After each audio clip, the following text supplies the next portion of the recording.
Ya llegué mis panas, y con nuevas creepypastas como siempre para ustedes. Su dosis diaria de creepypastas se ha cumplido. Tengo una pregunta mis panas. ¿Alguna vez han oído una creepypasta acompañados? Recuerdo que de niño escuché con algunos compañeros de clase la creepypasta de Oliver Atom o algo así, no recuerdo bien, y además oímos la canción de Freddy jaja. Dio mucho miedo. Estaré leyendo sus comentarios.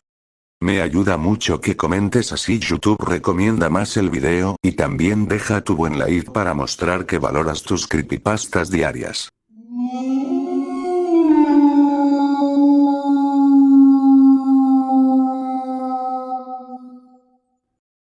¿No podrán hacer esto, no?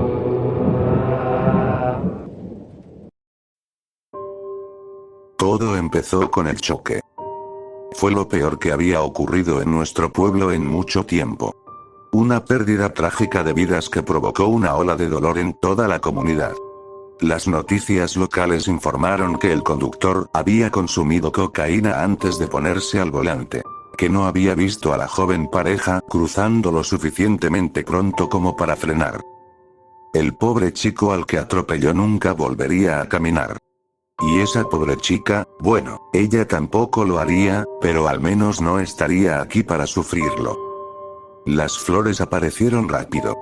Siempre pasa así cuando algo sucede en una comunidad como la nuestra.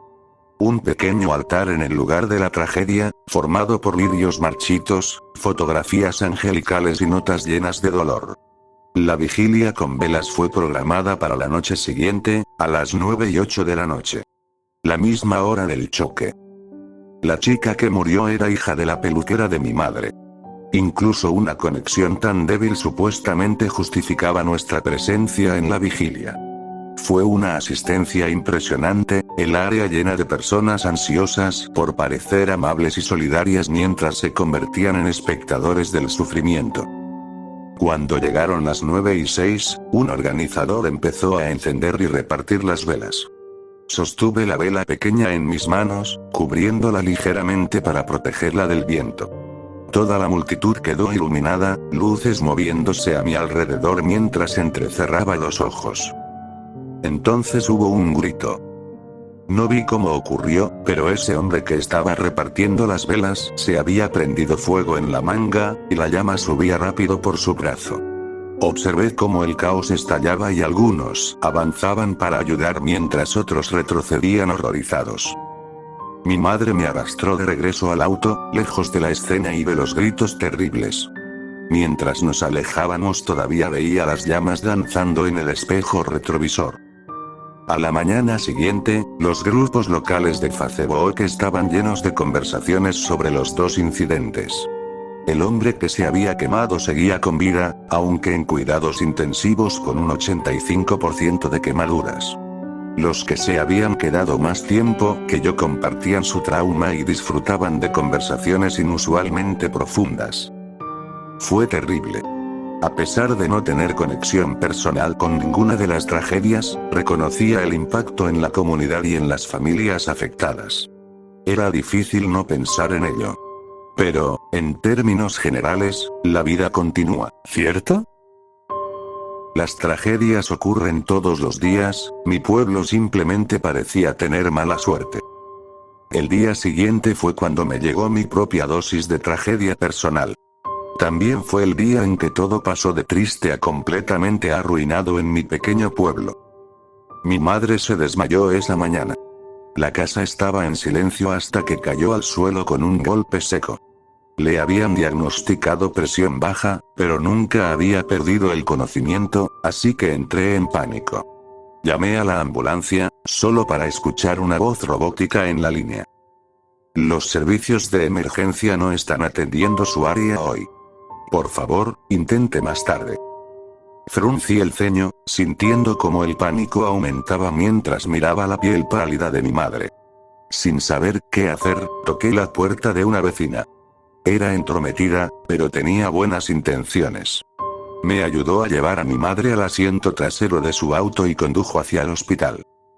El hospital estaba en las afueras del pueblo, rodeado por algunas casas suburbanas y campos de trigo. Al entrar rápido al estacionamiento fue evidente que algo estaba mal. Había filas y grupos de personas heridas y enfermas saliendo por las puertas de entrada, ocupando los espacios entre los autos. Mi corazón empezó a acelerarse. Algo está pasando. Esto no es normal. Alguien por favor ayude. ¿Por qué la policía no responde? Él sigue ahí afuera. Ella se está muriendo. Quítense del camino. Eran algunas de las frases frenéticas que escuché al entrar al estacionamiento. Entre la multitud en pánico había súplicas de agonía y angustia. Sentí un escalofrío de inquietud. La primera persona tenía razón. Esto no era normal.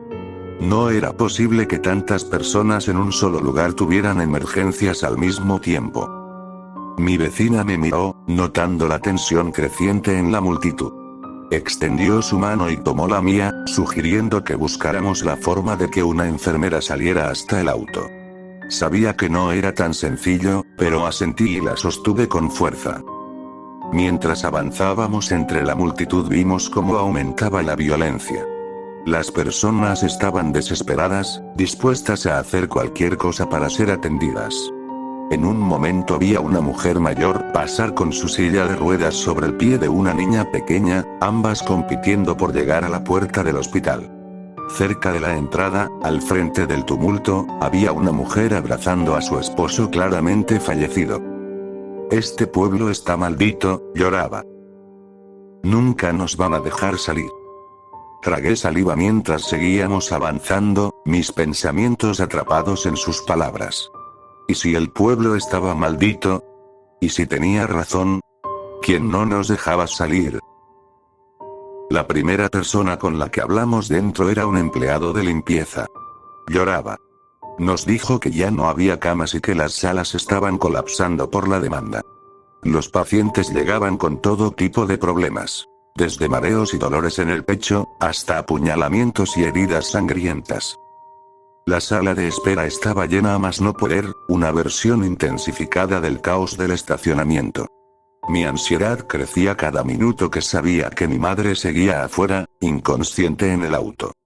Avanzamos entre un mar de gente buscando a un profesional médico. En la multitud, las conversaciones giraban en torno a una sola cosa.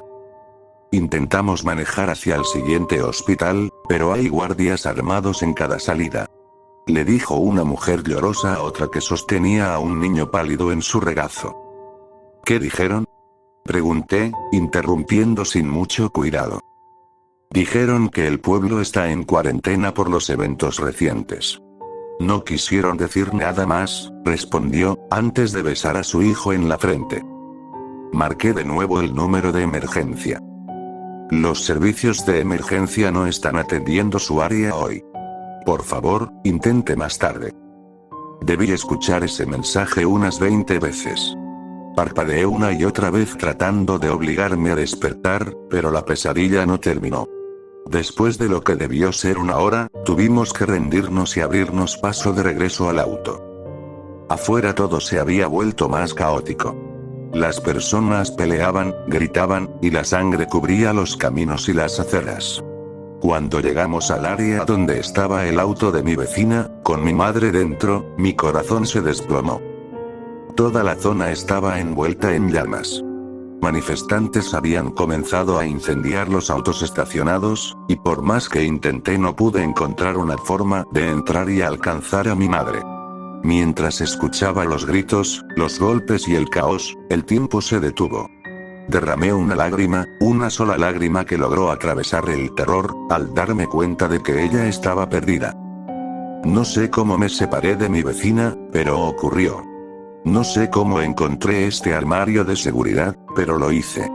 Es oscuro y lúgubre, pero la multitud no puede encontrarme aquí. Sé que mi teléfono no tiene mucha batería y que estamos perdidos. También sé que, a pesar del Armagedón en el que estoy sentado, no encontrarás nada sobre esto en las noticias. Intenté buscar el mensaje grabado, ver qué ocurría con los guardias armados, pero no hay nada. De hecho, ya ni siquiera están los artículos locales sobre ese choque. Ni sobre el fuego en la vigilia. No hay sitios de noticias locales. Es como si los hubieran borrado del internet por completo. No fueron lo único. No hay registro de nosotros en absoluto. No hay registro de todo nuestro pueblo. Incluso en los mapas que busco, desapareció. Fue reemplazado por un pequeño cuerpo de agua tan discreto que nadie que no fuera local lo notaría. No puedo marcar ningún número excepto emergencia, y solo reproduce ese mensaje absurdo. Los servicios de emergencia no están atendiendo su área hoy. Por favor, intente más tarde. Cuanto más tiempo espero en este armario y más escucho los lamentos y gritos de mis vecinos, menos probable creo que ese mensaje cambie. Estoy perdiendo la esperanza. Así que esta es mi última oportunidad. No sé si esto se publicará, pero si lo hace, por favor ayúdenos.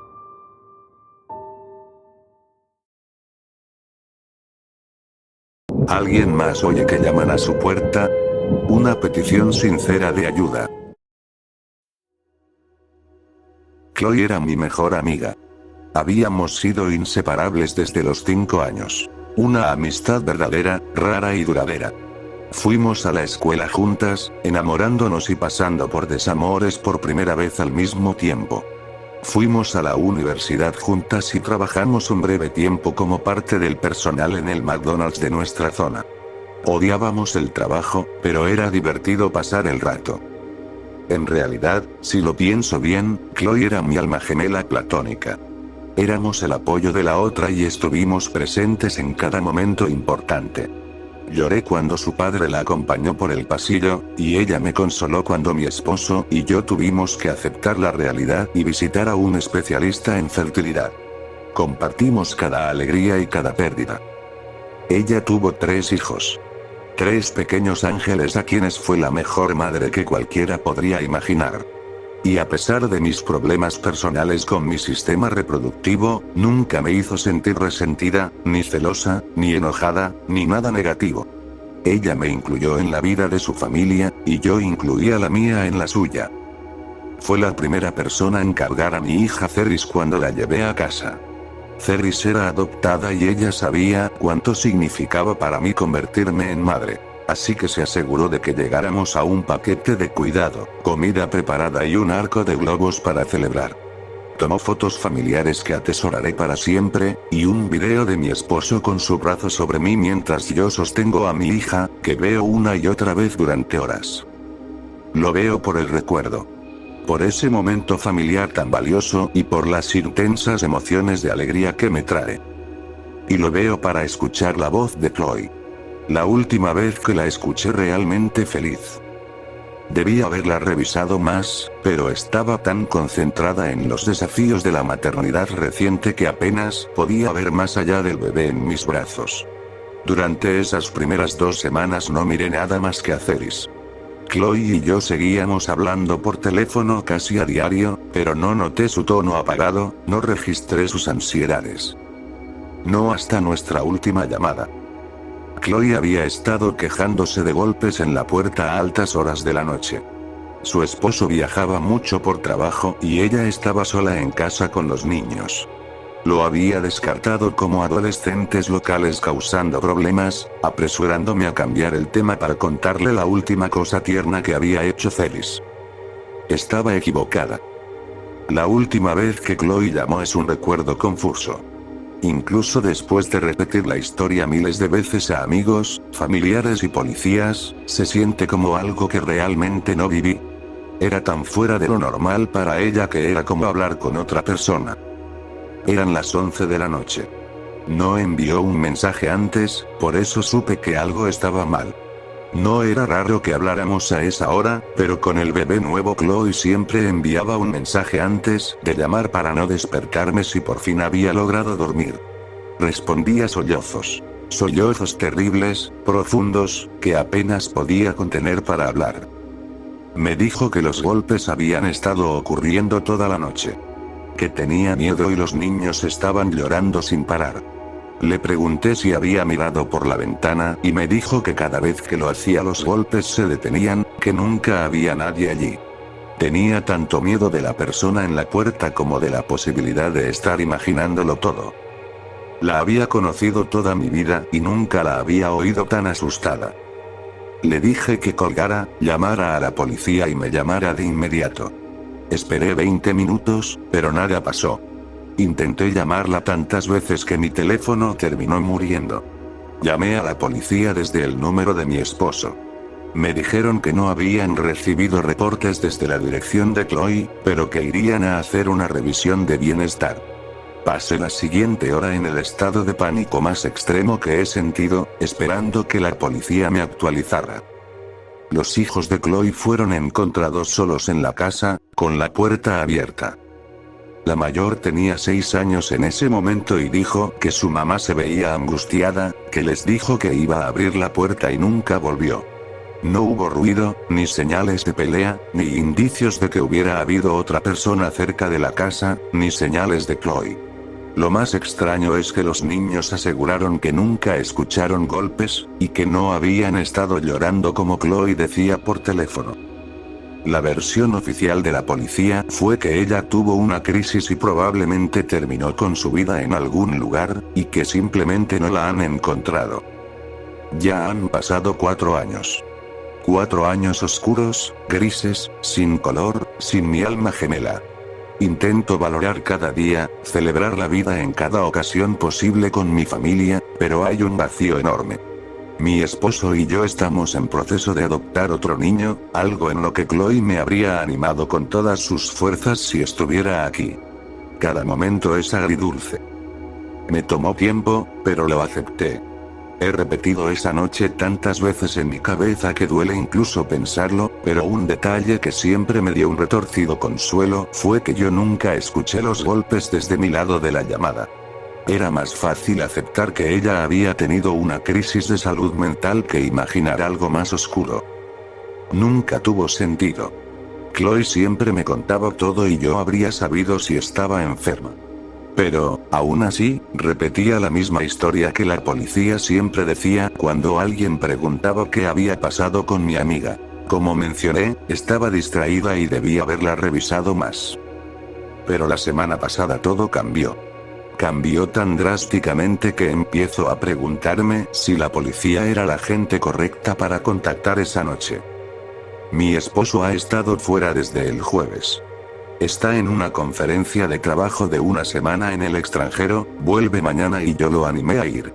Pronto tendremos un nuevo bebé en casa y estaba feliz de pasar tiempo de calidad con Ceris, solo madre e hija. Pero la noche en que él se fue, empezaron los golpes.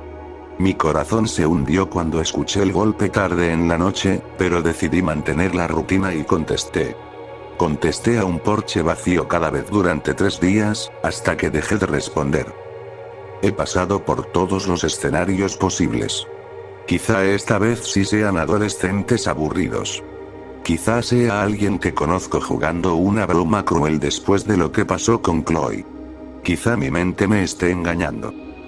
Llegué a la conclusión de que me sentía especialmente vulnerable porque técnicamente estoy esperando, se acerca el 5.º año sin Chloe, y estoy sola con mi hija como ella lo estaba.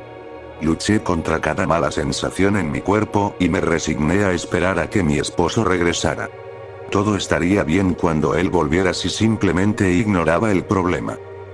Pero ahora no estoy tan segura. Por eso estoy aquí y no al teléfono con la policía. Ustedes parecen conocer bien las cosas extrañas. Ahora temo que lo que se llevó a Chloe fuera real. Una entidad tangible, una presencia oscura o cualquier cosa inconcebible que se les ocurra. ¿Quién sabe? Ni yo, ni la policía, ni ninguno de los voluntarios que la buscaron. Ahora empiezo a pensar que todos estábamos equivocados. Muy equivocados. Chloe no imaginó nada. Mi mente nunca me engañó. Todo era real y lo sé. Porque esta noche Ceris empezó a llorar. Empezó y no se detiene.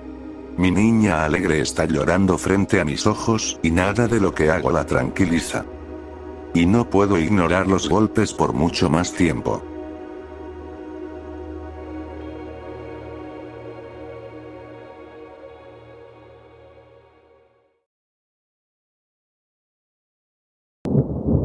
Cuando la pequeña Sally se duerme, rezamos para que nadie muera.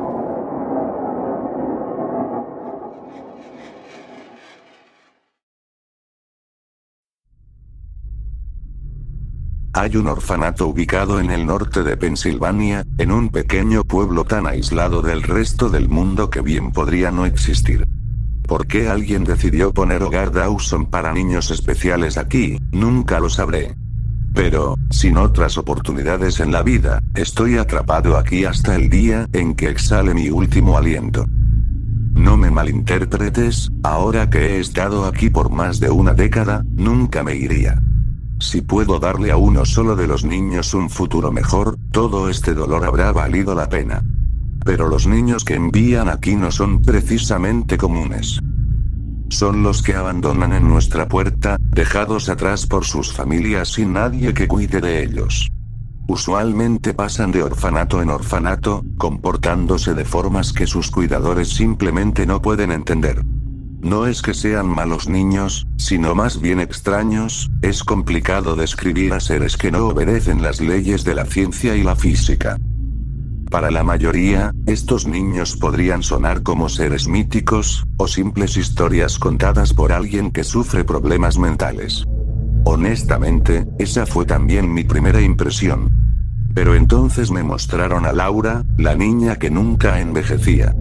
Había tenido 10 años durante generaciones, pero incluso su mente nunca maduró. Porque su memoria se borraba cada año en su cumpleaños, dejándola en un ciclo perpetuo que nunca terminaba. Ni siquiera ella fue suficiente para convencerme. Después, me mostraron a Alexander.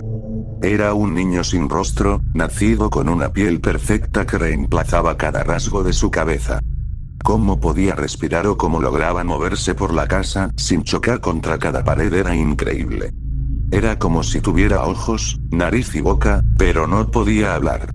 Para cuando yo llegué, él ya llevaba 3 años ahí, sin poder comunicarse efectivamente con nadie. Luego estaban los casos menos severos, como Daniel. Parecía y actuaba como un niño normal, pero cada vez que enfermaba, todas las personas en el orfanato contraían exactamente la misma enfermedad, incluso si no era contagiosa. O James, que solo hablaba un idioma que nadie había escuchado antes, incapaz de aprender cualquier cosa en inglés. Ninguno de ellos era malvado, y definitivamente no eran los monstruos que me habían hecho creer. Solo eran víctimas de varias maldiciones impuestas por un universo indiferente. Yo deseaba con toda el alma ayudarlos, darles una oportunidad en la vida, pero con cada año que pasaba, seguían muriendo. Ya fuera por su propia maldición o por la de otros. Los que morían temprano eran reemplazados rápidamente por nuevos niños abandonados. Después de mi primer año en el Hogar Dawson, quería irme con cada fibra de mi ser. Había intentado demasiado ayudar a los niños, pero simplemente no podía. Aunque no tenía suficiente dinero ni para un boleto de autobús, todo había ido a parar a ayudar a los niños. Aún así, necesitaba salir, encontrar una nueva vida antes de caer en la desesperación. Pero entonces conocí a la pequeña Sally. Era la niña más maravillosa, una pequeña perfecta que simplemente apareció en nuestra puerta. Yo fui quien la encontró, de pie afuera del orfanato con ropa sucia después de haber vagado por las calles durante días. Sin dudarlo, la llevé adentro. La alimenté y le di un cambio de ropa. Solo tenía 6 años, pero era extraordinariamente agradecida, educada e inteligente más allá de su edad. Cuando puse frente a ella un plato de estofado caliente, solo lo miró, esperando permiso para empezar a comer. Mi corazón se rompió en cuanto noté el hambre en sus ojos, pero ella se quedó quieta, esperando a que yo le dijera que estaba bien. Cuando se lo permití, prácticamente inhaló el plato, y le serví una segunda porción. Intenté averiguar su nombre, pero no podía recordarlo. Todo lo que sabía era que sus padres la llamaban Pequeña Sally, pero no entendía dónde habían ido.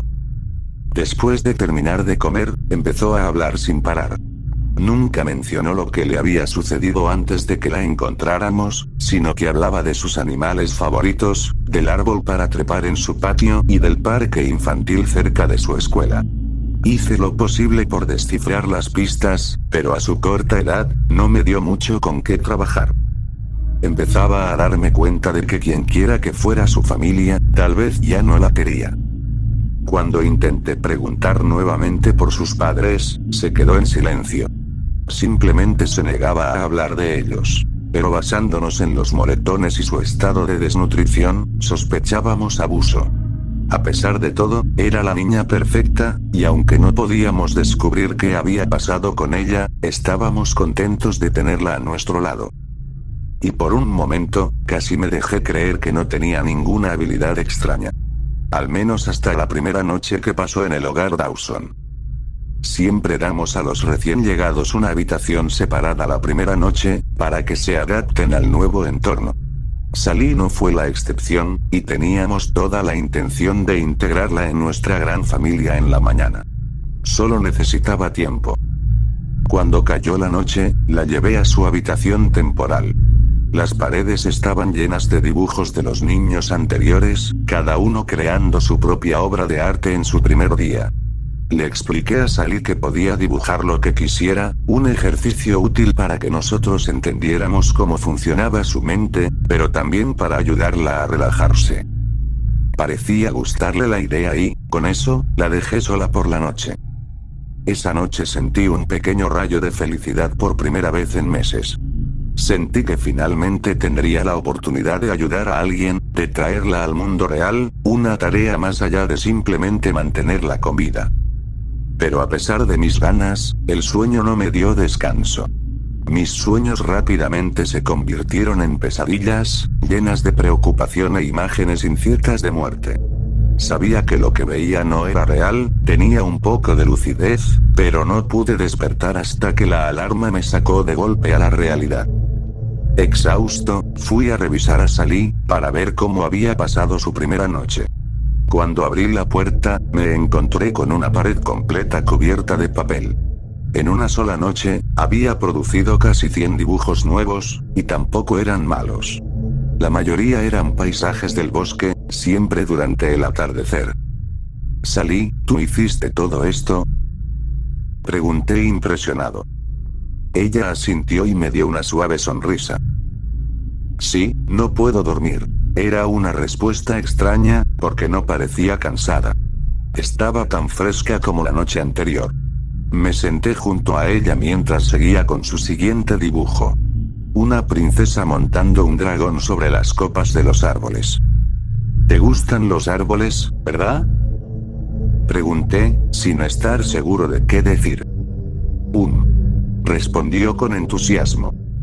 Luego volví a preguntarle por su extraña falta de descanso. ¿Hubo algo mal con la habitación? ¿Por eso no pudiste dormir? No, simplemente no puedo dormir mucho. ¿Qué quieres decir? No lo sé. Cuando duermo, tengo sueños muy malos. Son incluso peores que los sueños que tú tuviste. Me sorprendió su última frase. ¿Mis sueños? Dejó sus lápices de colores en el suelo y levantó la mirada. Sus ojos me atravesaron, y pude notar un dejo de compasión en ellos. ¿Estabas asustado, Lobby? ¿Cómo sabías que yo tuve malos sueños? Siempre veo los sueños de otras personas, pero solo los malos. Y luego, cuando duermo, yo también los tengo. ¿Pesadillas? Ella asintió. Ese fue el día en que entendimos lo especial que Sally realmente era. Era la niña que casi nunca dormía, lo que significaba que no fue una coincidencia que terminara en nuestra puerta. Era una marginada, abandonada como los demás niños. Aunque su maldición era pequeña en comparación con muchas otras. En lugar de ayudarla a lidiar con su maldición, quería enseñarle a abrazarla, a sentirse orgullosa de quien era. Esa era una lección que siempre intentaba enseñar a los demás. Aceptarse, o al menos aceptar las cosas con las que habían nacido sin elegir. Le di la charla sobre ser especial, como los otros niños, y eso pareció mejorar su ánimo. Estaba contenta, como si no estuviera sola por primera vez en toda su vida. Me abrazó, y juntos fuimos a presentarla a los demás niños. Al final, Sally no necesitaba una cama para dormir, ya que podía quedarse despierta. Aún así, queríamos darle un lugar que fuera suyo, entre los demás. Todos la recibieron con los brazos abiertos y se dedicaron a mostrarle los diferentes lugares del edificio. Rápidamente se volvió parte de nosotros. De vez en cuando venía corriendo hacia mí cuando los otros niños tenían pesadillas. A ella le asustaban, pero siempre estaba más preocupada por ellos. Quería que los ayudara a sentirse acompañados, que supieran que no estaban solos en sus malos sueños. Se volvió parte de mi rutina diaria, algo que aprendí a apreciar. Salí me avisaba de las pesadillas de los demás, y yo acudía a ayudarlos. Las cosas iban bien, pero como todo en la vida, los buenos tiempos terminaron. Más o menos un año después de que Sally llegó, la encontré inconsciente en el suelo. Era la primera vez que la veía tan quieta, como si toda su energía hubiera abandonado su pequeño cuerpo, y me aterraba más de lo que podía expresar. No parecía herida ni nada, y definitivamente respiraba, aunque de forma errática.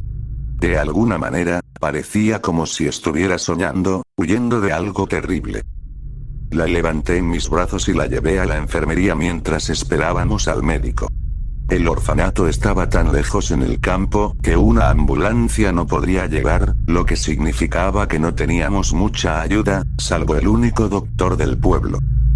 Una vez que la puse en la cama, empezó a retorcerse y murmuró algo sobre que Daniel necesitaba ayuda.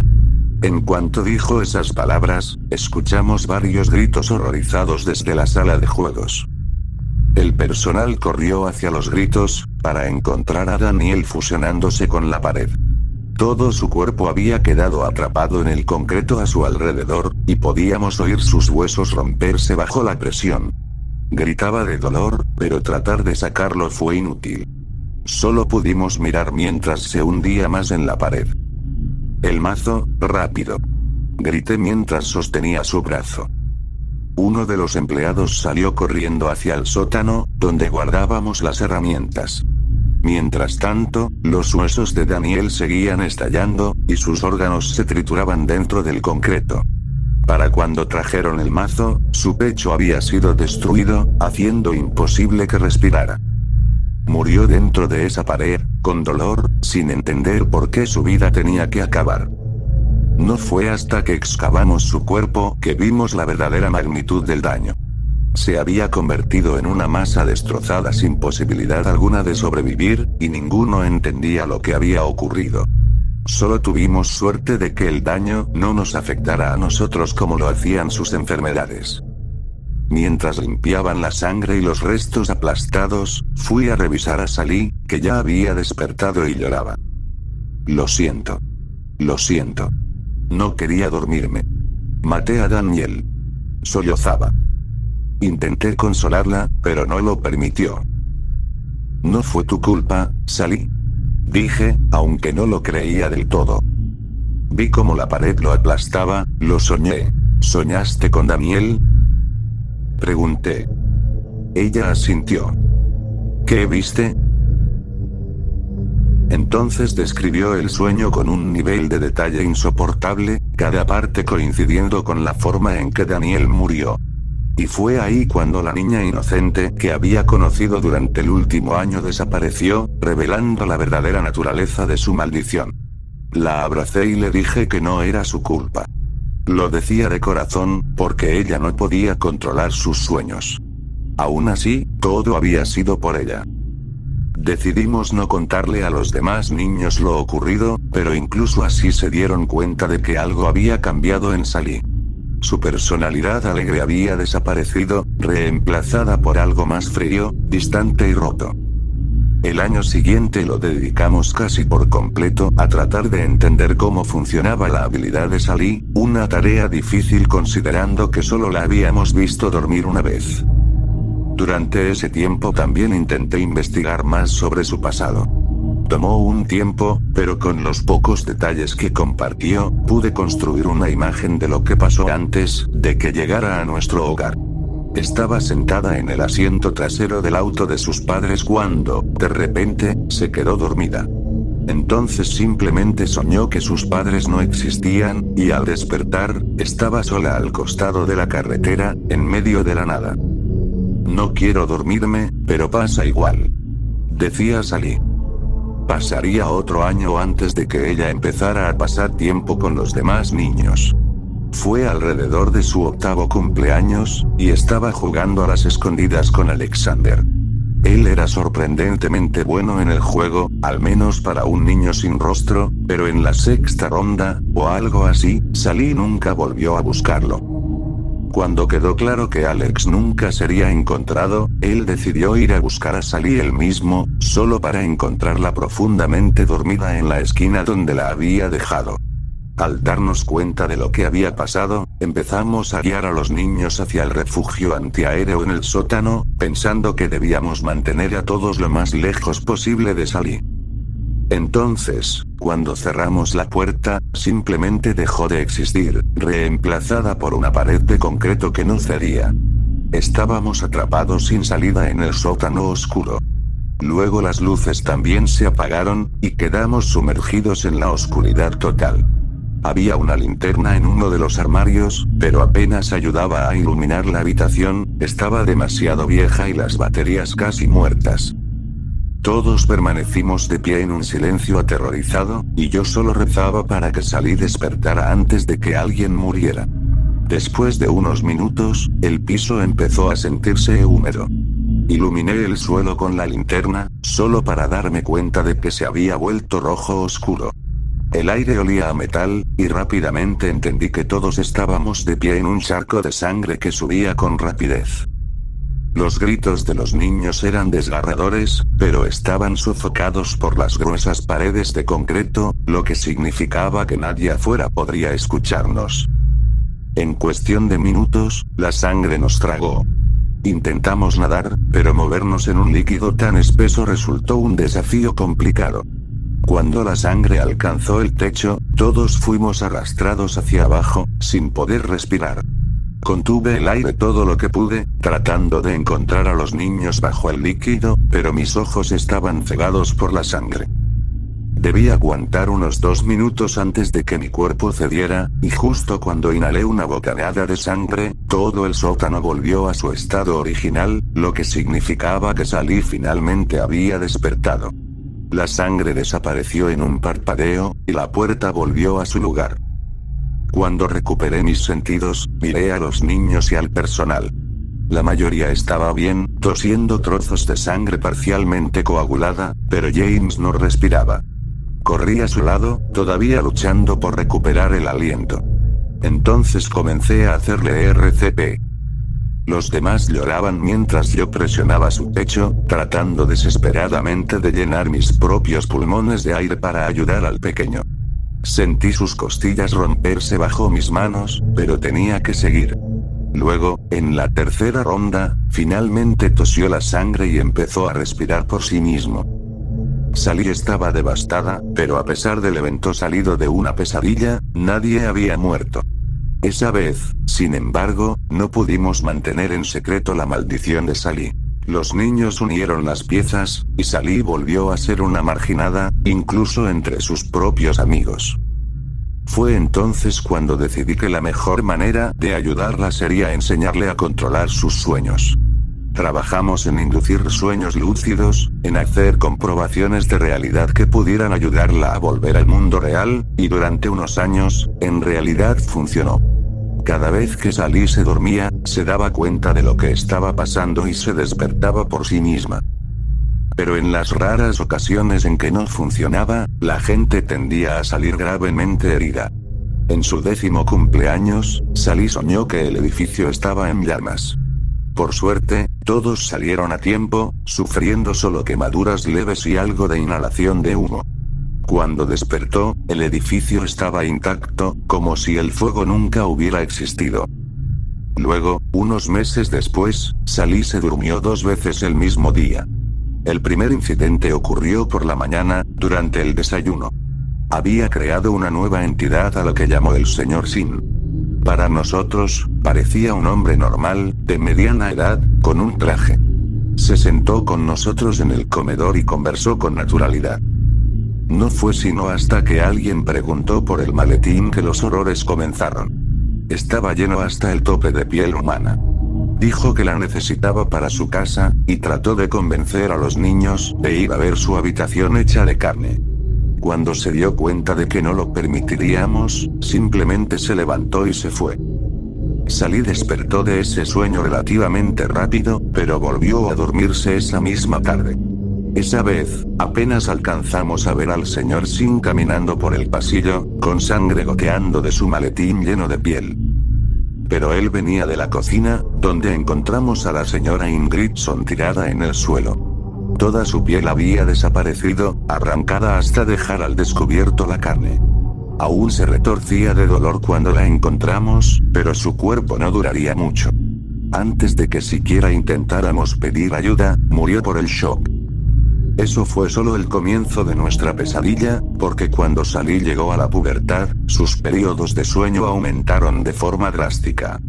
Pasó de ocurrir una vez al año, a 2, luego 3, antes de que cumpliera 14, sus sueños se habían vuelto un evento bimensual, y cada uno hería, o incluso mataba, tanto al personal como a los niños. Ella misma lo sabía. Sus sueños terminarían por matar a todos los que amaba, y no podíamos negar ese hecho. Pero huir no detendría los sueños, ni encerrarla tampoco. Probó distintos medicamentos para mantenerse despierta, pero todos sus intentos fueron inútiles. Nada podía mantenerla despierta. Eventualmente, me enfrenté con la única solución posible. La única forma de terminar con la lluvia de pesadillas de Sally era la muerte misma. No es que la idea no me hubiera golpeado antes, pero la había enterrado tan profundamente en el rincón más oscuro de mi mente, que nunca la había considerado de verdad. Para salvar a todos los demás, teníamos que matar a Sally. Como yo era quien más cercanía tenía con ella, fui elegido para hacerlo. Nuestro doctor me ayudó a escoger la manera más humana de terminar su vida. Me dio una inyección que supuse contenía morfina, pero me aseguró que sería una muerte indolora. Con eso, la llevaría a un sueño eterno. Elegí un sábado para acabar con su vida. Ella me había pedido que la llevara fuera del pueblo por un día, solo los dos, a su lugar favorito para caminar en el campo. Era un lugar hermoso, lleno de campos interminables bordeados únicamente por vastos bosques. Llevé una cesta de picnic con sus comidas favoritas, una última comida para cerrar su existencia entre nosotros. Después de comer, le dije lo que debía hacerse. No quería que fuera una sorpresa, y necesitaba que supiera que no era su culpa. Ni siquiera pareció sorprendida. De hecho, casi parecía aliviada de que nadie más sufriría por su maldición. Por eso me pidió que la llevara a los campos. Quería un último momento de felicidad, fingir que todo estaría bien. Había considerado quitarse la vida muchas veces, pero nunca encontró la fuerza para hacerlo. Nos sentamos allí durante horas y solo hablamos, hicimos planes para un futuro que nunca tendría, y nos reímos de los buenos recuerdos que aún quedaban de su pasado. Lo siento, murmuró. No fue tu culpa, Sally. Tus sueños pueden filtrarse en la realidad, pero eso no fue tu elección. La vida no es una balanza entre lo bueno y lo malo, es un caos lleno de eventos aleatorios. Te tocó el lado peor, pero eso no te hace menos persona. Solo quisiera saber por qué. ¿Cuál fue el sentido de todo este dolor? No lo sé. Con esas palabras, Sally se quedó dormida en mi hombro. Saqué la jeringa, listo para actuar antes de que sus pesadillas terminaran conmigo. Las lágrimas se acumulaban en mis ojos, y mis manos temblaban mientras apuntaba a su cuello. Pero, a pesar de su sueño, el mundo a mi alrededor no cambió. No había horrores saliendo de su mente inconsciente, ni ninguna presencia maligna. Fue entonces cuando me di cuenta de que Sally no solo se había quedado dormida. En realidad había dejado de respirar. La acosté con cuidado en el suelo y revisé su pulso, estaba muerta. Había dado su último aliento antes de pasar al otro lado, así de simple. Si soñó con su propia muerte, o si fue un derrame repentino lo que acabó con ella, nunca lo sabré. Le di un funeral en el bosque, como pidió, y enterré su cuerpo profundamente para que pudiera descansar en paz entre los árboles. Fallé a Sally, como fallé a tantos niños del orfanato antes.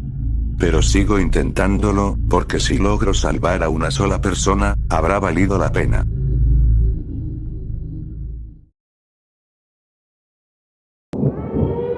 Ucha.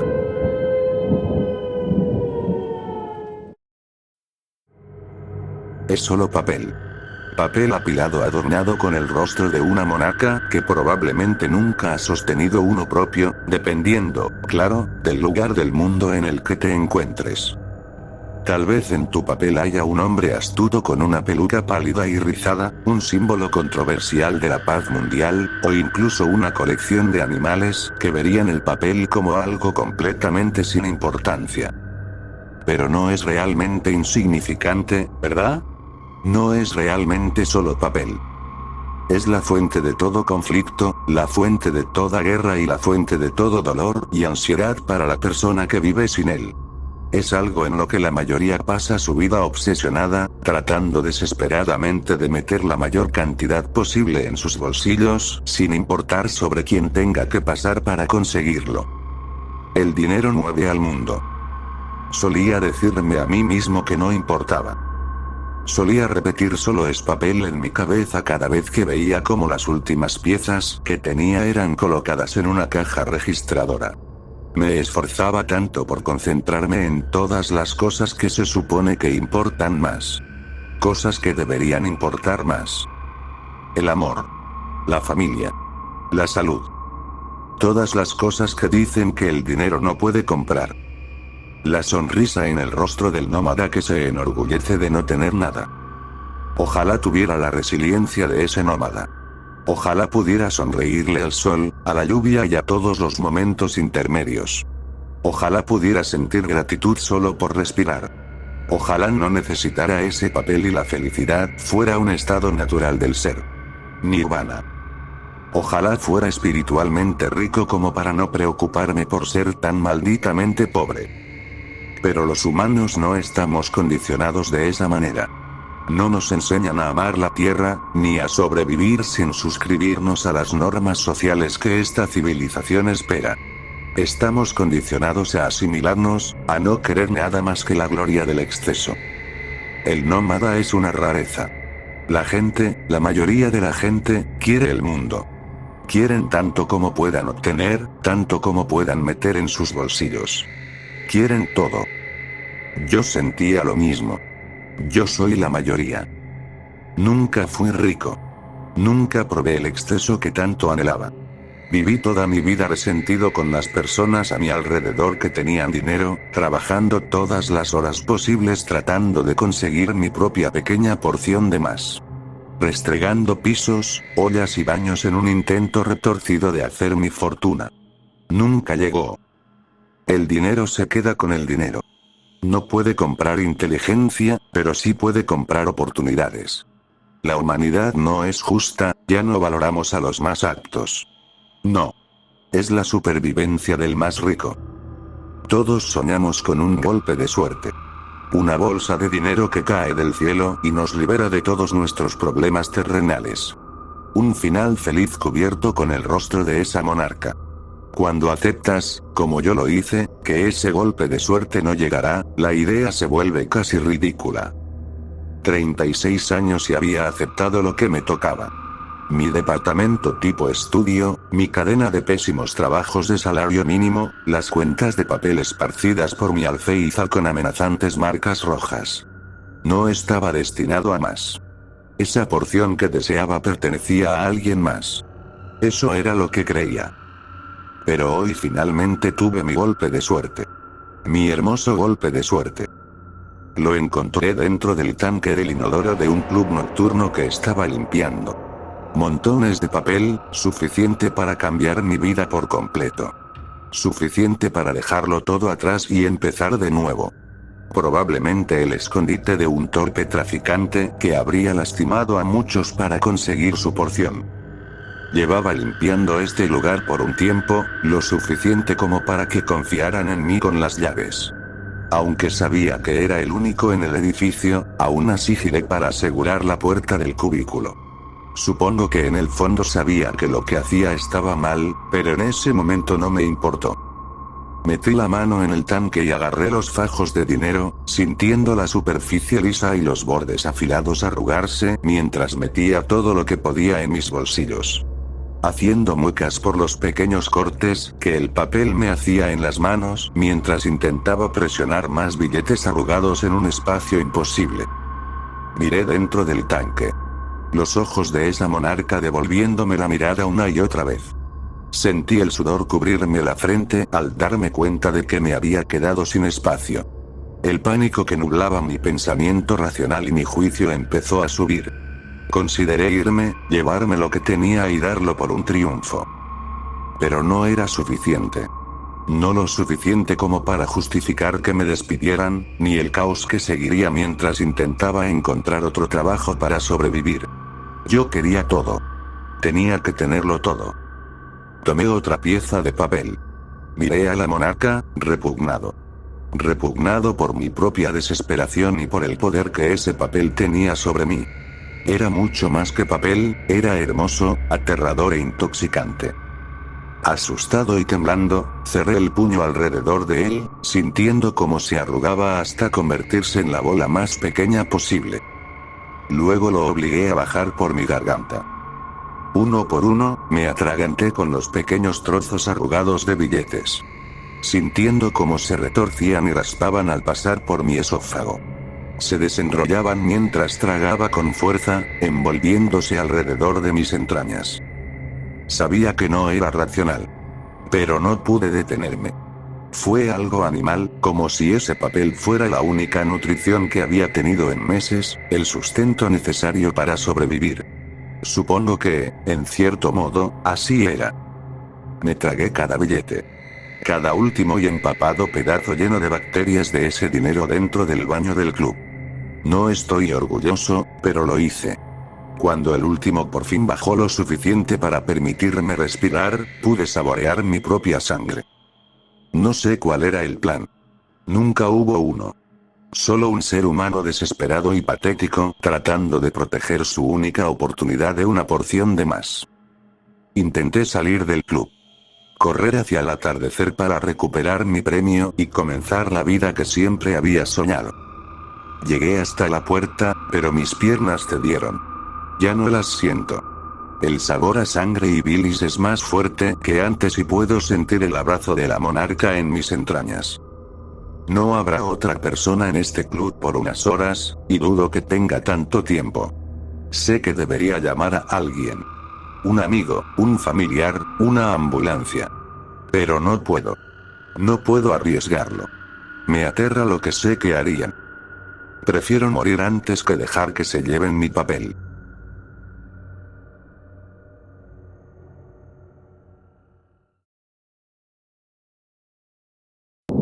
La gente piensa que lastimé a mi hija, si supieran la verdad.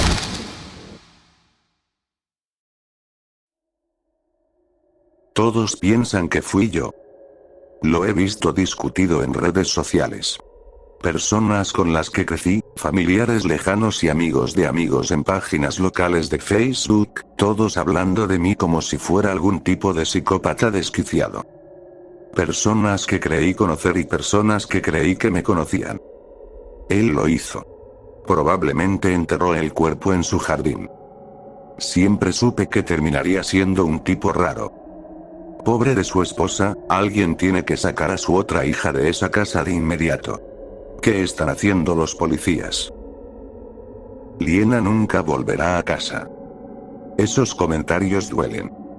La gente especulando así sobre mi familia, creyendo que yo sería capaz de hacerles daño. De hacerle daño a Liena, eso me dolió. Mi hija lleva desaparecida 5 días, y eso fue suficiente para que necesitaran a alguien a quien culpar. Cuando tu hijo desaparece, tu mundo entero se pone de cabeza. Tu jardín delantero se ilumina de azul y rojo por las sirenas constantes y la presencia policial. No puedes salir ni de tu propio baño sin chocar con un oficial. Pasas cada momento despierto en un estado de ansiedad, compartiendo miradas de dolor con tu familia por quien ya no está. Te miran con lágrimas por toda la cara y tú no puedes alcanzarlos del todo. Es un estado de desconexión que se instala lentamente, hasta que te encuentras aislado con tus recuerdos del desaparecido, tratando con todo lo que tienes de aferrarte a ellos para no olvidar el rostro de tu propio hijo. No he olvidado el rostro de Liena. Era hermosa, llena de vida, y tenía una pequeña cicatriz justo encima de la ceja izquierda.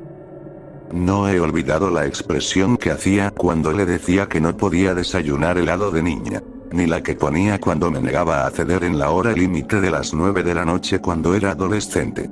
Y especialmente no he olvidado la alegría en su cara cuando salió para su cumpleaños número 18, sabiendo que ya no tenía que seguir mis reglas. Esa fue la última vez que la vi. La última sonrisa que recibí. Una que sabía que estaba llena de esa actitud de que te jodan que había guardado especialmente para ese día. ¿Por qué los hijos crecen? ¿Por qué no entienden todas las cosas que hiciste para protegerlos? Fui protector. Lo admito. Esa es la mitad de la razón por la que toda esta gente piensa que hice que desapareciera. Creen que fui estricto todos estos años porque ocultaba algo. Ocultándola del mundo y ocultando algún tipo de naturaleza torcida dentro de mí. Pero están totalmente equivocados. Estaba ocultándole el mundo a ella.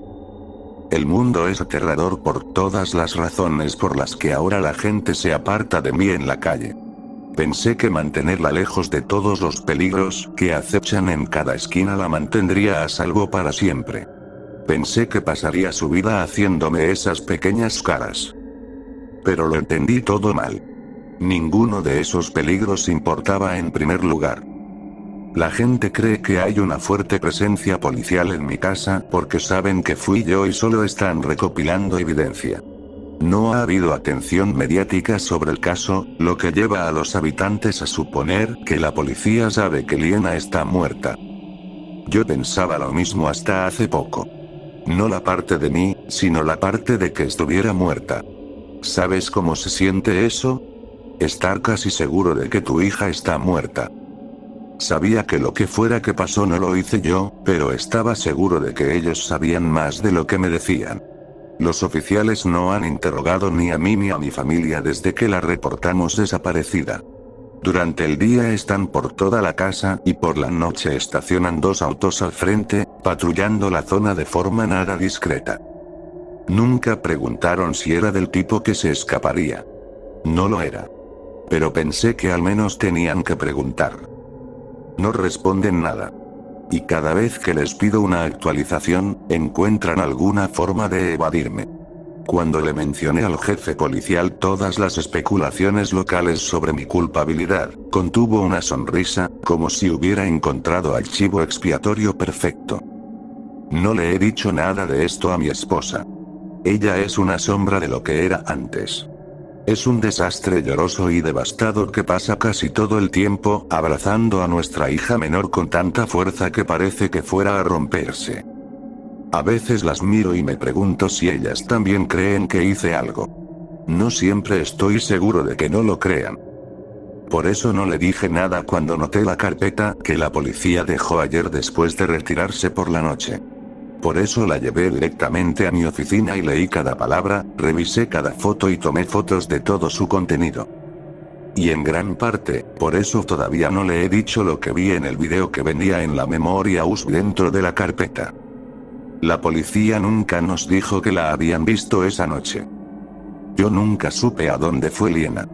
Sabía que saldría con amigos a celebrar su cumpleaños, y asumí que eso implicaría un bar o un club, pero nunca supe cuál. No pude darles ninguna pista sobre a dónde había ido mi hija, pero ahora entiendo que ellos ya tenían esa información. La grabación de la cámara corporal del oficial era el único archivo en la memoria USB. Era borrosa, pero era indudablemente Liena. Reconocí su ropa y los ridículos tacones, que le dije que no deberían salir de la casa.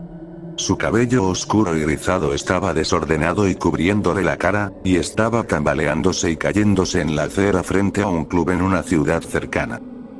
Gemía, haciendo sonidos como un animal herido mientras el oficial intentaba calmarla. Pensé que estaba borracha. Por un instante mi mente imaginó que mi hermosa hija había caído borracha a un canal o algún cuerpo de agua o algo peor. Nunca volvería a aparecer, todo porque la policía la dejó ir sola y ebria. Quizás por eso estaban armando tanto alboroto por una chica desaparecida. Cuando el video siguió, entendí que la verdad era mucho peor. Liena seguía tambaleándose, tropezando con un borde mientras intentaba alejarse del oficial que se acercaba. Él da un paso atrás y la cámara muestra un gran charco de sangre junto a mi hija, proveniente de otra chica en el suelo. Entonces noté la sangre salpicando el vestido de Liena mientras seguía gimiendo a través de mechones gruesos de su propio cabello. El oficial da un paso hacia la persona cubierta de sangre, preguntando fuerte si está bien. Los gemidos de Liena se detienen y el oficial gira bruscamente, apuntando la cámara hacia ella otra vez. En una secuencia tan rápida que tuve que retrocederla varias veces, Liena levanta la cabeza, echándose el cabello hacia atrás y revelando ese hermoso rostro, cubierto de sangre alrededor de la boca. Se lanza hacia adelante y el oficial cae al suelo. Se escuchan sonidos terribles de crujidos, mientras la cámara apunta al cielo y se oyen los gritos de clubbers confundidos en el fondo. Durante esos pocos segundos repugnantes, el cabello distintivo de Liena pasa frente a la cámara varias veces. Finalmente, antes de que el video se corte, puedo ver sus ridículos tacones, galopando más rápido de lo que cualquier persona normal podría correr, y menos aún con zapatos así. No sé qué hacer. Los oficiales que llegaron esta mañana se alarmaron al ver la carpeta. La puse de vuelta donde la dejaron y fingí que ninguno la había notado, pero estoy seguro de que no me creen. No los he cuestionado y no sé cómo hacerlo. ¿Por qué están aquí? ¿Por qué ninguno de los testigos ha dicho nada? ¿Silenciaron a los testigos? ¿Creen que ella va a volver a casa? ¿Qué demonios le pasa? Sigo preguntando qué están haciendo sobre las acusaciones locales, pero nadie me da una respuesta clara. No estoy seguro de confiar en que estos oficiales me protejan de una turba furiosa. Y ciertamente no confío en que me protejan de mi hija. Cuando esto empezó, tenía miedo de no volver a ver a mi hija. Ahora no estoy tan seguro de que es más aterrador. Que esté muerta en algún lugar, la turba, los policías sospechosos, mi familia culpándome. O que Liena vuelva a casa.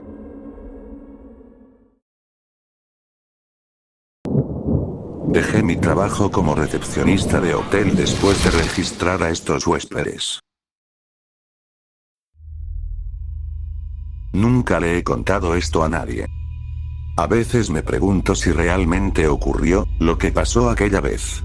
Todavía estoy tratando de asimilarlo, y después de revisar muchísimas comunidades esta fue la única donde encontré experiencias que siquiera se parecieran un poco a la mía. Espero que esté bien desahogarme aquí. Digo, maldita sea. Algunas de ustedes han pasado por cosas terribles. Cosas que yo ni siquiera podría imaginar. Tal vez puedan ayudarme con lo mío. Eso espero, al menos. Todo empezó en un turno nocturno en el trabajo.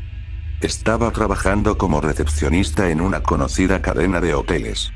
Era un buen lugar para observar a la gente, pero terrible en cuanto al salario. Vale la pena mencionarlo, aunque no fue por eso que renuncié.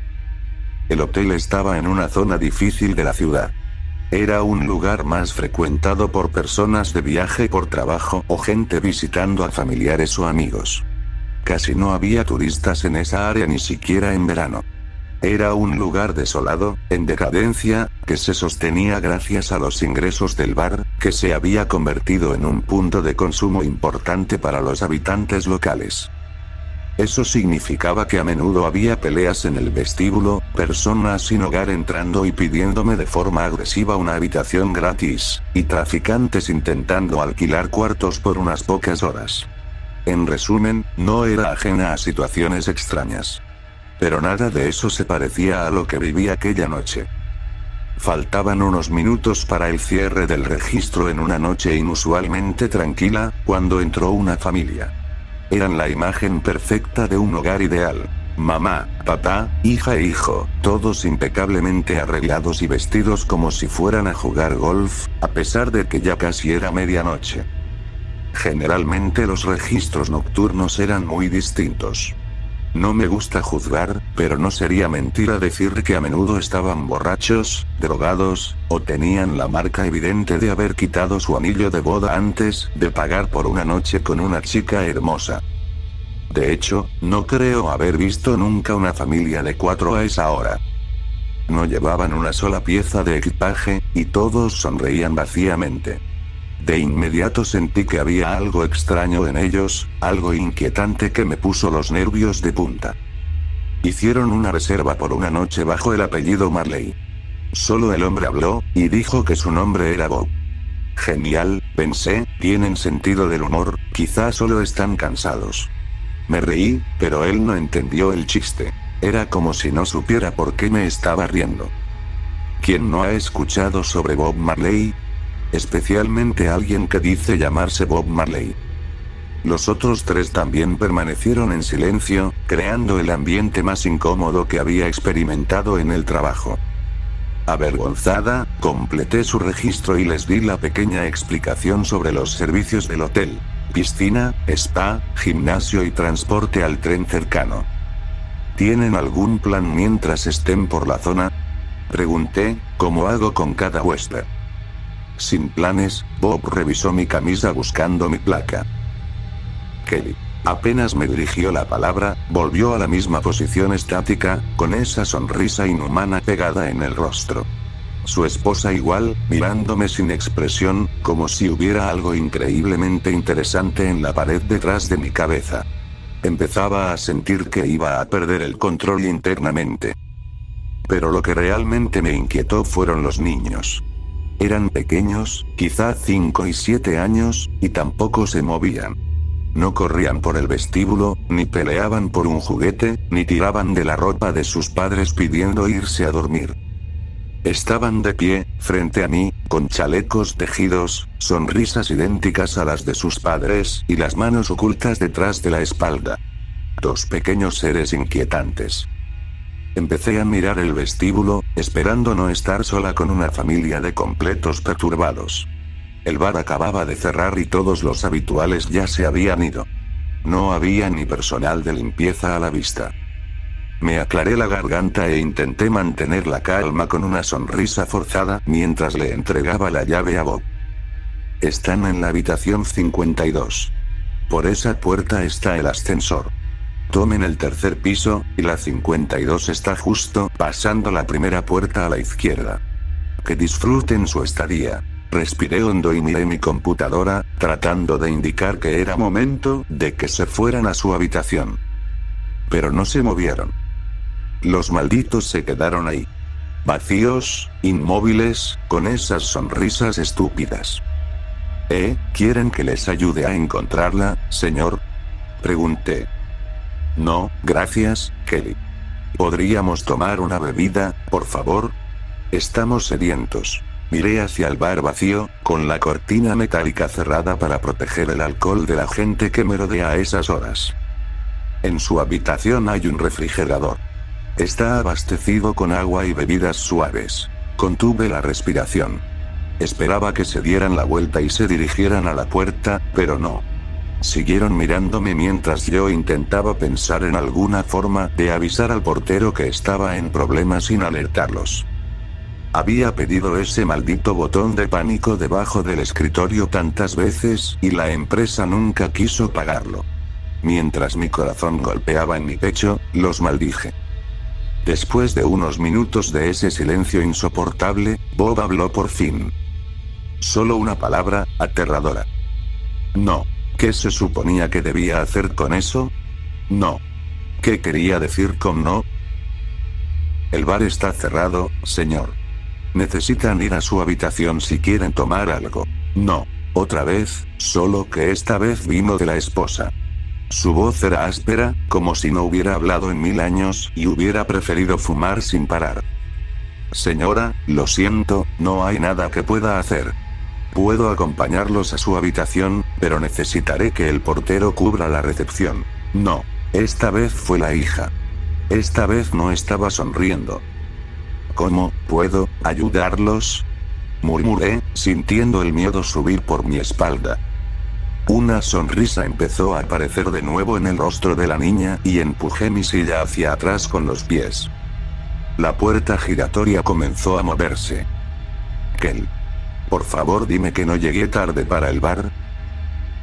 Era la voz de un fastidio inofensivo. Jasper. Jasper era un alcohólico local que venía al hotel todas las noches para escapar de su matrimonio sin amor. Molesto, pero agradable, y alguien con quien no me importaba saltarme un par de reglas y prepararle un café fuera de horario para ayudarlo a despejarse. Jasper, hola. Estoy con algunos huéspedes en este momento, toma asiento y enseguida voy contigo. Esperaba que con Jasper allí la familia se moviera. Me equivoqué. ¿Vas a dejar que él tome una bebida?, preguntó Bob, aparentemente más cerca del escritorio que antes. No, señor. Como dije, las bebidas están en su habitación. ¿Cómo que no, Kel? Por favor, prometo que me portaré bien, gritó Jasper desde el fondo, sin captar las señales de auxilio que estaba tratando de enviarle. Lo maldije. ¿Por qué tenía que estar demasiado borracho para darse cuenta de que yo estaba en peligro? Los niños se giraron, con las manos ahora visibles, aún entrelazadas detrás de la espalda, y caminaron hacia Jasper. Oigan, ¿qué hacen levantados tan? No. Todo pasó tan rápido. Los niños se lanzaron de frente hacia Jasper y los padres se quedaron en el escritorio, mirándome y manteniéndome paralizada de miedo. La sangre salió disparada por todas partes. Lo destrozaron con los dientes, y yo grité. Grité tan fuerte que George, el portero, corrió hacia el alboroto y fue atacado por sorpresa cuando esos dos seres voraces se lanzaron sobre él. Ni una sola vez soltaron sus manos. Se movían de una manera que desafiaba las leyes de la física, agachándose, usando sus rostros como arma, como aves picoteando a su presa. Intenté verles bien la cara, pero no podía moverme. George disparó a uno de los niños en medio del caos, a la inquietante niña. Todo quedó en silencio por un momento y por fin la atención de los padres se desvió de mí. En ese instante quedó confirmado que definitivamente no eran humanos, y que estábamos perdidas.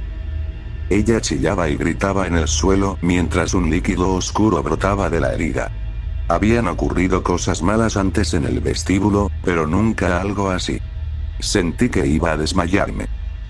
Bob caminó hacia George, que estaba paralizado por el shock, desenganchó sus dedos entrelazados de detrás de su espalda y extendió la mano para arrancarle la cabeza. De un tirón. Rodó por el piso del vestíbulo y empecé a entrar en un ataque de pánico. Mientras hiperventilaba, observé a la esposa unirse a su familia alrededor del cuerpo de la niña.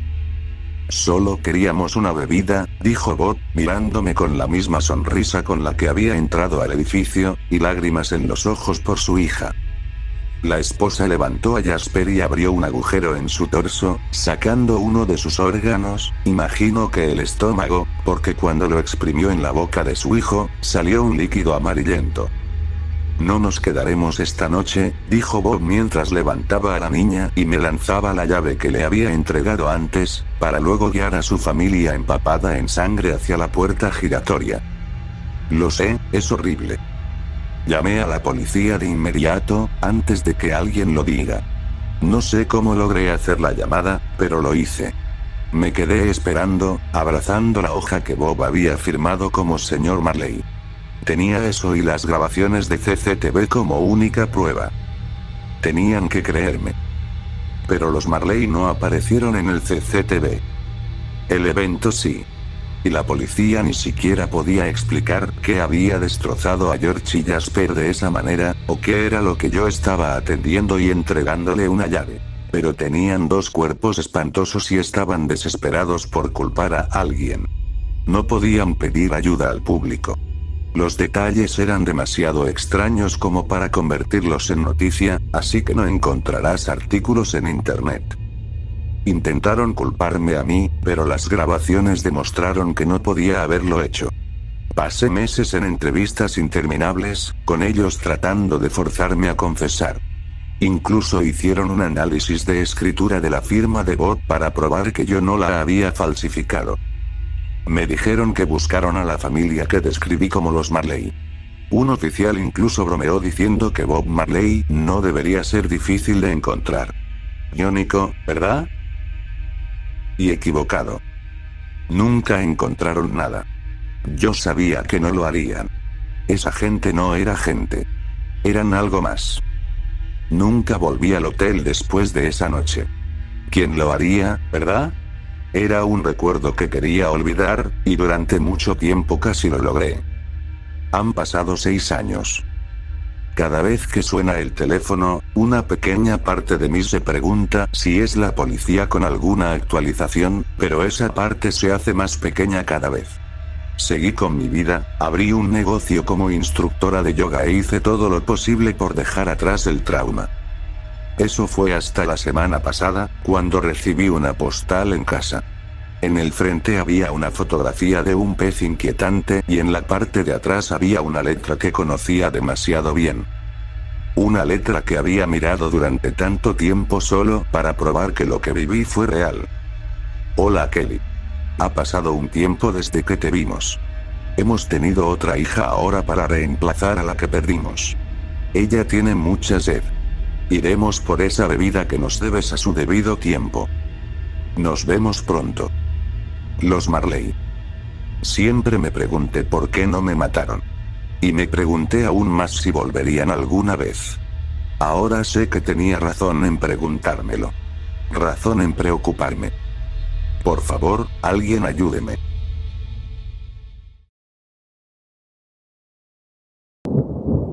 Mi hermano encontró una araña de 10 patas. Él dijo que lo había encontrado en el campo de trigo de nuestro patio trasero, y que lo había llevado a la escuela para mostrarlo en clase. Yo recogía a Max de su escuela primaria todos los días, y siempre era interesante ver qué objeto llevaba a mi auto para el show and tell. Ese día lo tenía oculto. Sostenía una caja de cartón entre los brazos, con las solapas cerradas con cinta adhesiva, y varios agujeritos hechos en la parte superior con un lápiz para permitir el paso de aire. No existen las arañas de 10 patas, Max. Le dije. Sí existen. Exclamó. Le conté las patas y tiene 10. La señora Blackwell no sabe qué pensar. Dijo que las arañas solo deberían tener 8. Tiene razón. Respondí. En realidad, los únicos animales de 10 patas que podía recordar eran crustáceos, y ninguno vivía en el campo detrás de nuestra casa. Te lo voy a mostrar. Dijo Max, forcejeando con la cinta adhesiva de la caja. No abras eso. Le dije. Te lo juro, si dejas salir esa cosa en mi auto, mamá te va a castigar por un mes. Al entrar en el camino de nuestra tranquila granja, atribuí todo al hecho de que Max había contado mal las patas. Sus habilidades de conteo de segundo grado no eran demasiado precisas, y había escuchado que algunas arañas tenían pedipalpos que parecían patas pero no lo eran. Considerando todo, seguía convencido de que no existían arañas de 10 patas. Para la hora de la cena, ya no estaba pensando en la araña de la caja. Casi lo había olvidado hasta que Max volvió a mencionarlo. Hoy encontré una araña con 12 patas. Le puse Shiny. Dijo Max. Mis padres se miraron entre sí a través de la mesa, confundidos. Claramente parecía otro invento de la interminable imaginación de Max. Eso es muy interesante, cariño. Dijo mamá, cubriéndose la boca llena. Pero las arañas solo tienen 8 patas. ¿No te han enseñado eso en la escuela? No Shiny. Él tiene 12. Ronnie Huggins dice que es como un trébol de 4 hojas y que significa buena suerte. Dijiste que tenía 10, antes. Le dije. Deja de mentir, Max. Nadie va a creer que encontraste una araña así. Sí la encontré. Insistió. Le crecieron 2 patas más desde antes, tonto. Max, no le digas tonto a tu hermano. Gruñó papá. Admítelo. Dije. No encontraste una araña así. Admítelo. Estás equivocado. Rugió Max. Saltó de su silla y corrió escaleras arriba, cada paso un pisotón desafiante. Finalmente se escuchó un portazo amortiguado y luego silencio. Nadie seguía comiendo. Después de un rato corrí mi silla hacia atrás y dije. Voy a ver cómo está. Arriba, encontré la puerta del cuarto de Max cerrada con llave y pude oír un leve sollozo desde adentro. Toqué y aclaré mi garganta. Escucha, perdón por no creerte antes. Me gustaría ver a tu araña. ¿Puedo entrar?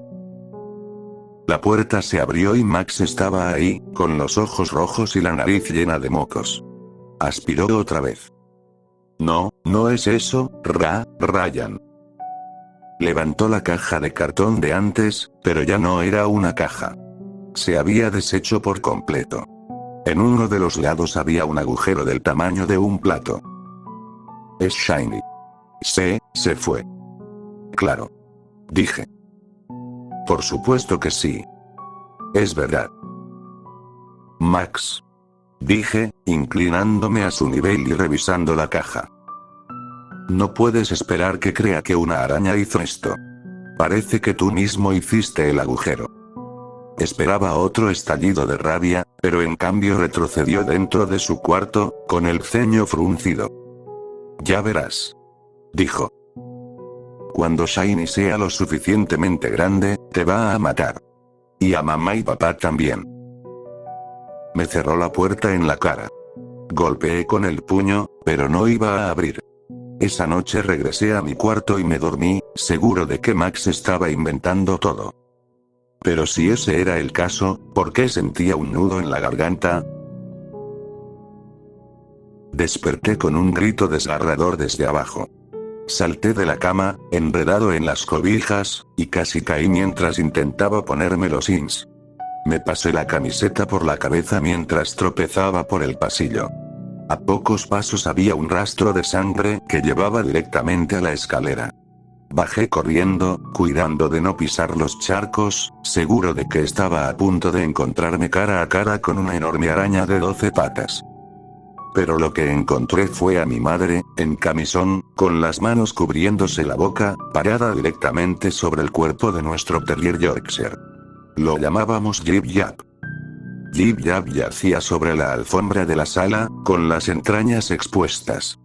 Además de pelo y vísceras, no quedaba mucho reconocible. Me agaché y recogí su collar, examinando la pequeña placa metálica que colgaba de él. Pasé el pulgar por encima, manchándome con una sustancia negra pegajosa. El rastro de sangre no terminaba en Yip Yap. Seguía por la sala y entraba a la cocina, donde desaparecía detrás de la puerta del garaje. Estaba entreabierta. ¿Qué pasó?, dijo mi padre bajando las escaleras. Se detuvo al vernos, con los ojos muy abiertos. ¿Cómo ocurrió esto?, susurró con voz ronca. Un pequeño jadeo se escuchó detrás de nosotros. Nos giramos para ver a Max, la única persona que podría haber tenido algo que ver. No me miren a mí, dijo. Shiny lo hizo. Shiny no es real. Le grité. No sé qué hiciste para que pasara esto, pero lo voy a descubrir. Y cuando lo haga, no vas a salir de tu cuarto en meses. Max se veía furioso al principio, pero luego su labio tembló. Sus ojos se llenaron de lágrimas. Mamá y papá empezaron a limpiar el cuerpo y la sangre. Querían que ayudáramos, y les dije que lo haría en un minuto. Seguí el rastro de sangre hasta la puerta del garaje, con manchas de sustancia negra cada pocos pasos. Algo se movía ahí adentro. Podía oírlo olfatear, golpeando cosas. No podía ser una araña. Debía ser del tamaño de un mapache. La puerta estaba entreabierta y la empujé lentamente. El garaje estaba oscuro, incluso con la luz encendida, y no quería alarmar a la criatura. Un bate de béisbol descansaba cerca de la entrada y lo levanté sobre mi hombro mientras avanzaba sigilosamente hacia el ruido. Un sonido húmedo, como de masticar. No masticar, un crujido, como papel arrugándose.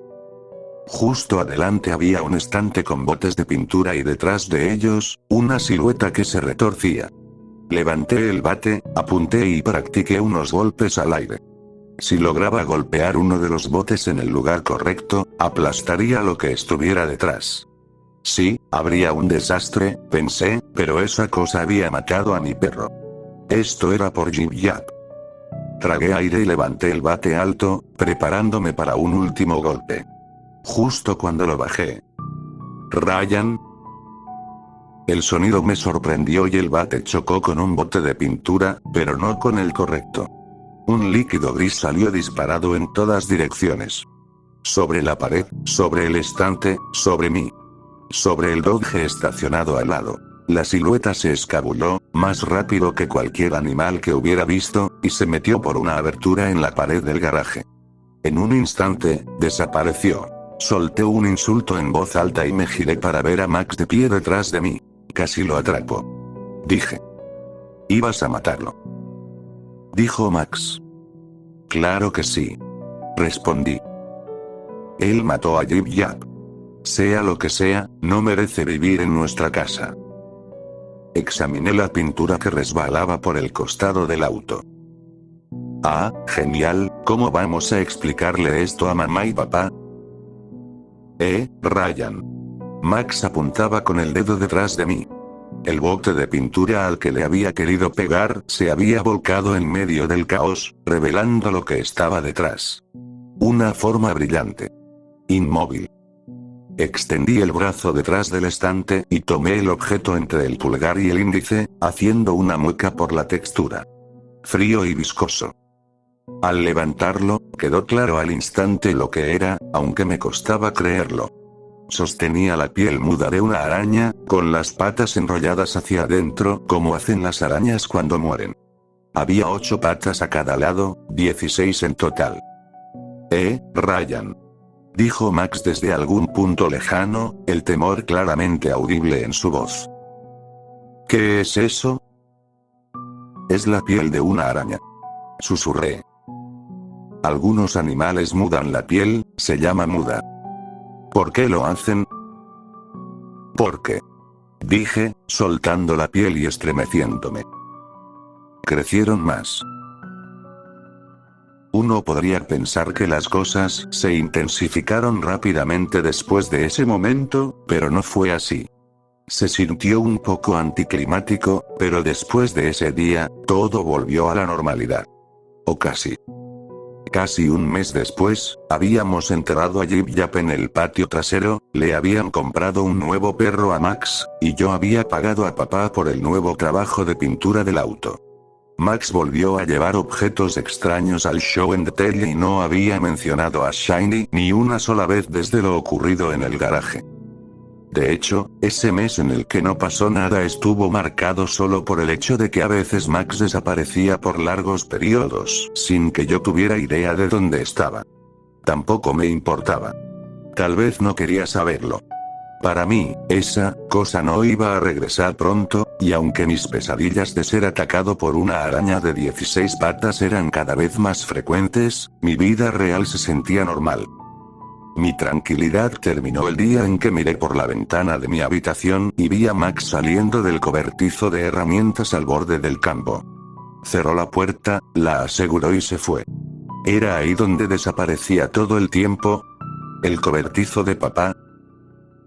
Me recordé a mí mismo que no me importaba, y que mientras Max estuviera en casa a la hora de la cena, era suficiente. Pero un minuto después, volvió al cobertizo, cargando una de nuestras gallinas adultas. Sacó la llave del cobertizo y miró alrededor para asegurarse de que nadie lo viera. Con razón. Papá se pondría furioso si descubriera que Max tomó la llave. Era pequeño y papá decía que podía lastimarse con las herramientas afiladas. Max abrió la puerta del cobertizo solo lo suficiente para deslizar a la gallina dentro. Luego cerró con llave y regresó a la casa. Seguí mirando desde la ventana un rato más, pero Max no volvió.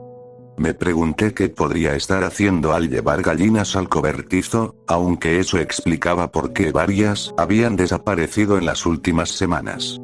Yo había supuesto que algún animal salvaje las estaba tomando, e incluso pensé que Shiny podría volver a nuestra propiedad a medianoche en busca de comida. Al parecer, el culpable era mi propio hermano. Esa noche, en la cena, papá mencionó la llave perdida. Dijo que no la encontraba y que había buscado por todos lados. No sabrás nada de eso, ¿verdad, Max?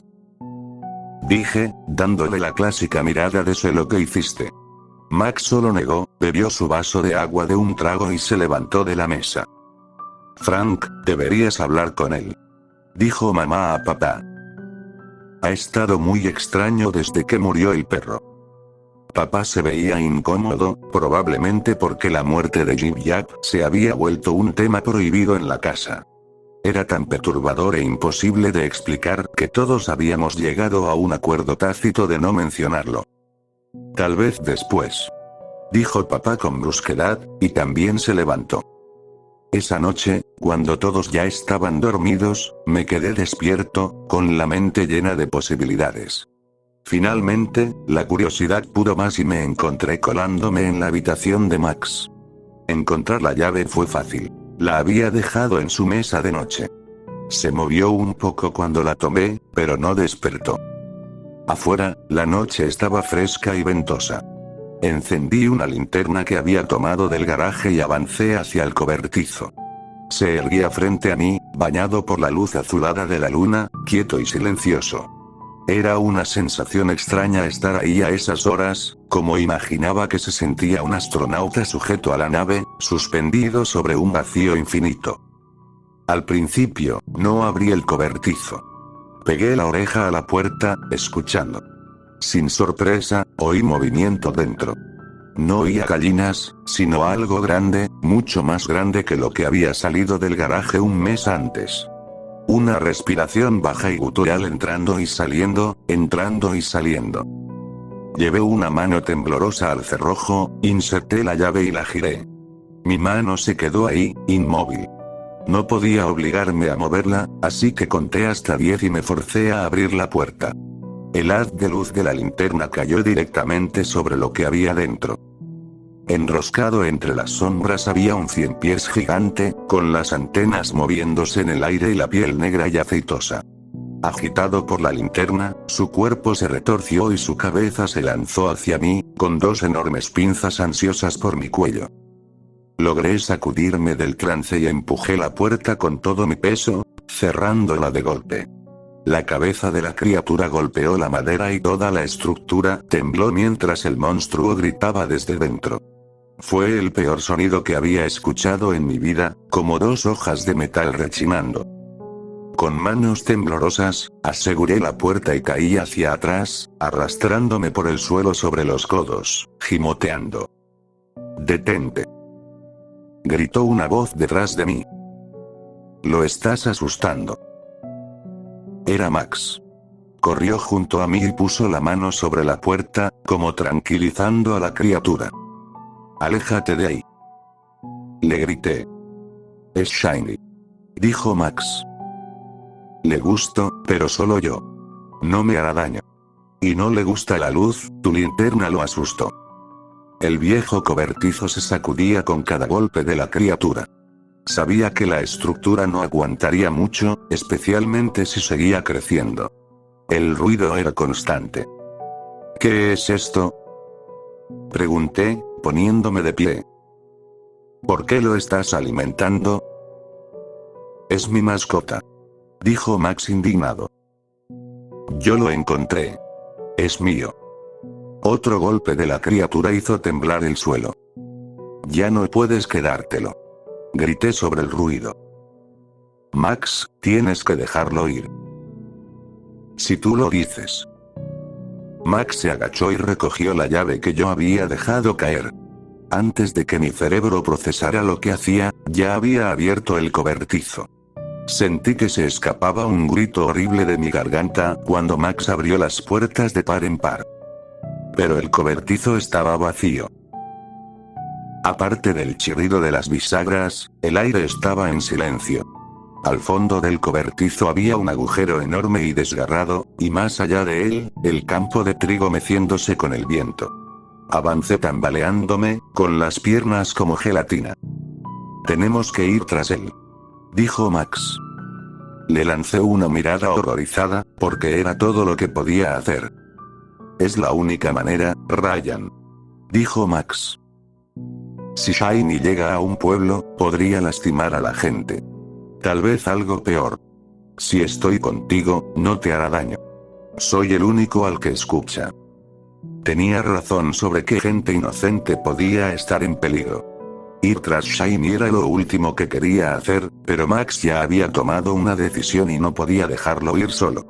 Y, además, sería una mentira decir que no quería saber hasta dónde llegaba todo esto. No había duda de hacia dónde había escapado la criatura.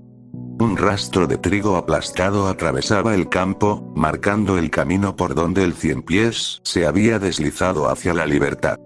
Durante unos 15 minutos avanzamos por el sendero, uno al lado del otro, yo iluminando el frente con la linterna y Max llamando a la criatura con las manos en forma de cuenco.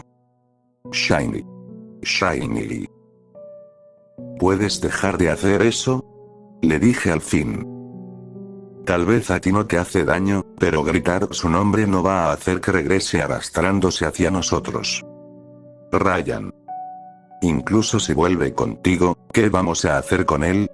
¿A dónde va a ir? Ya no puedes tenerlo, es demasiado grande. Ryan. Entiendo que quieras ayudarlo, Max, pero ni siquiera sabemos con qué estamos Ryan, ¡cuidado! Max me agarró por la parte de atrás de la camisa justo cuando mi siguiente paso cayó en la nada. Miré hacia abajo y vi mi pie derecho colgando sobre un abismo negro. Agité los brazos antes de caer hacia atrás. El sendero de trigo terminaba ahí, en un agujero enorme en la tierra. Shiny había cavado hacia abajo. Ahora no había forma de saber dónde estaba. ¿Qué tan profundo crees que va? Dijo Max mientras iluminaba el vacío. Negué con la cabeza. No estoy seguro, pero, ¿escuchas eso? Algo grande se movía entre un grupo de árboles a nuestra izquierda. Podía oír troncos rompiéndose, ramas partiéndose, un matorral denso desgarrándose. El ruido crecía, acumulándose. Alcancé a ver una forma oscura moviéndose entre los árboles mientras un nuevo sonido llegaba a mis oídos. Algo mecánico. Una máquina. Me puse delante de Max y apagué la linterna, preparándome para enfrentar otra monstruosidad. Segundos después, un tanque blindado emergió, sus orugas avanzando lentamente sobre el terreno irregular, cruzando con fuerza el campo de trigo y continuando hacia adelante. Vimos cómo se hacía más pequeño a lo lejos mientras avanzaba hacia el horizonte. Max dijo lo que ambos estábamos pensando. ¿Qué acaba de pasar? Sus siguientes palabras se perdieron bajo el rugido de aviones militares que pasaban en dirección al tanque.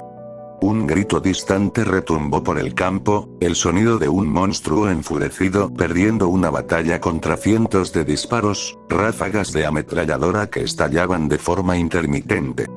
El cielo se iluminó con un resplandor naranja y una criatura en forma de gusano se elevó por el aire, envuelta en llamas, mientras un arpón atravesaba su cuerpo y la arrastraba de vuelta al suelo. Un último alarido resonó en la noche y luego todo quedó en silencio. Incluso en la oscuridad, podía ver una nube de humo elevándose desde la zona de combate. Adiós, Shiny. Dijo Max, levantando una mano en señal de despedida. Fue bonito conocerte. Le puse un brazo encima y lo guié de regreso por donde habíamos venido. Cuando llegamos al cobertizo, inspeccioné los daños. Casi toda la pared trasera había desaparecido y la estructura entera se inclinaba peligrosamente hacia un lado. En el interior, el cobertizo estaba cubierto de la baba negra de Shiny, y también había otra cosa. Objetos grandes y ovalados estaban adheridos al suelo. Debía haber unos 20, ninguno de menos de 1 metro de altura. Me incliné cerca de uno. A través de una membrana translúcida pude distinguir algo moviéndose dentro, un cuerpo que se encogía y estiraba dentro de una sustancia gelatinosa. ¿Qué son?, dijo Max, dándole un pequeño puntapié a uno. Son nuevos, dije en un susurro. Shiny no era macho después de todo. Tomé un bidón de gasolina del rincón del cobertizo y comencé a rociar el piso y las paredes. Luego, cuando Max y yo estuvimos a unos 3 metros, encendí uno de los fósforos de repuesto de papá y lo arrojé dentro. Todo se incendió de inmediato y entrecerramos los ojos ante la luz amarilla, sintiendo el calor envolvernos. Tal vez fue imaginación mía, pero juraría haber escuchado chillidos débiles entre el crepitar del fuego, los gritos de pequeños monstruos uniéndose a su madre en la eternidad. Max apoyó su cansada cabeza en mi brazo, y así nos quedamos un buen rato, viendo cómo las llamas subían hacia el cielo, apenas conscientes de nuestros padres corriendo hacia nosotros mientras los primeros indicios del amanecer aparecían en el horizonte. No sé mucho sobre encubrimientos del gobierno, pero lo que sí sé es que nunca escuché nada de esa noche, ni en las noticias ni de nadie en los alrededores. Si Max y yo no lo hubiéramos visto, tal vez nunca habría ocurrido. Las cosas tardaron en volver a la normalidad, pero al final, el evento se convirtió solo en un conjunto de recuerdos y malas noches, que probablemente me acompañarán toda la vida. Un mes después, era algo que se quedaba en la parte de atrás de mi mente, no olvidado pero tampoco ocupando mis pensamientos. Seguía recogiendo a Max del colegio todos los días, y disfrutaba escucharlo hablar de las cosas que llevaba al show and tell. Al salir del colegio, señalé una nueva caja que llevaba sobre sus piernas. ¿Qué tienes hoy, Max? Un escorpión. Lo encontré en el estacionamiento esta mañana. Todos mis amigos dijeron que Brainy fue lo más genial que he llevado en todo el año. ¿Brainy?, pregunté. ¿Por qué lo llamas así? Porque tiene 2 cabezas. Y esa es la historia de cómo tuve mi primer accidente de auto.